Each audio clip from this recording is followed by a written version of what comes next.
কর্তৃত্বপরায়ণ সরকারের মতো গণমাধ্যমেও ক্ষমতার অপব্যবহারের প্রবণতা আছে বলে মন্তব্য করেছেন তথ্যমন্ত্রী জহিরুদ্দিন স্বপন।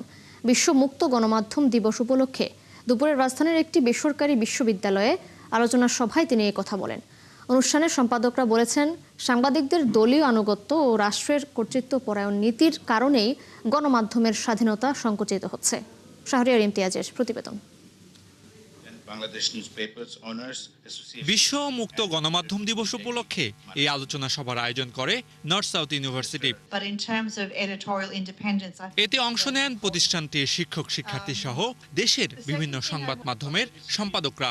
এ সময় তারা গণমাধ্যমকে মুক্ত, নিরাপদ ও প্রভাবমুক্ত দেখার প্রত্যাশা জানান। প্রেস ফ্রিডম আকাশ থেকে আসবে না, রাষ্ট্র একা একাও প্রেস ফ্রিডম তৈরি করে দিতে পারবে না। বাংলাদেশ একটা 20 কোটি দেশের মানুষ, এখানে অনেক ইনস্টিটিউশন ঠিক মতো ডেভেলপ করে নাই।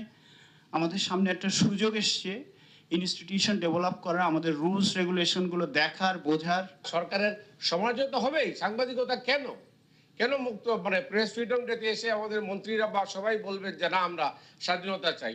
অবশ্যই আমরা মোবারকবাদ জানাবো, তারা আমাদের কথাবার্তা বলেন। কিন্তু দিনের শেষে তারা যখন আমাদের স্বাধীনতাটা কেড়ে নেন, তখন আমরা হতাশ হই, হোঁচট খাই, দেশটা হোঁচট খায়।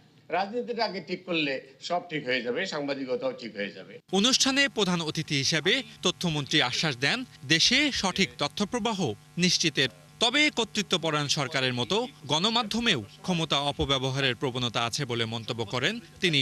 আমরা যখন নর্ডিক কান্ট্রিকে আমাদের সামনে দৃষ্টান্ত হিসেবে হাজির করি, তখন কিন্তু এ কারণেই হাজির করি যে তারা এরকম একটা অবাধ তথ্য প্রবাহের জায়গাও তৈরি করেছেন, আবার অবাধ তথ্য প্রবাহ সমাজকে ক্ষতিগ্রস্ত করছে না এমন একটা রেগুলেটরি সিস্টেমকেও তারা ইনস্টিটিউশনালাইজ করেছেন, প্রাতিষ্ঠানিক করেছেন। ক্লিন ইনফরমেশনের করার জন্য হলেও তো তাকে একটা রেগুলেশনের মধ্যে যেতে হবে। বাট আমাদের হোল পলিটিক্যাল সিস্টেমেই কিন্তু অথবা সোশ্যাল নর্মসের মধ্যেই কিন্তু অ্যাকাউন্টেবিলিটি কালচারটাই নাই। গণমাধ্যমের স্বাধীনতা নিশ্চিতে তরুণ প্রজন্মের পাশাপাশি সকল অংশীজনকে ভূমিকা রাখার আহ্বানও জানান তথ্যমন্ত্রী। বাংলাদেশের বাস্তবতাতে সকলের কাছে গ্রহণযোগ্য একটা রোডম্যাপ কি হতে পারে। শাহরিয়ার ইমতিয়াজ, ৭১, ঢাকা।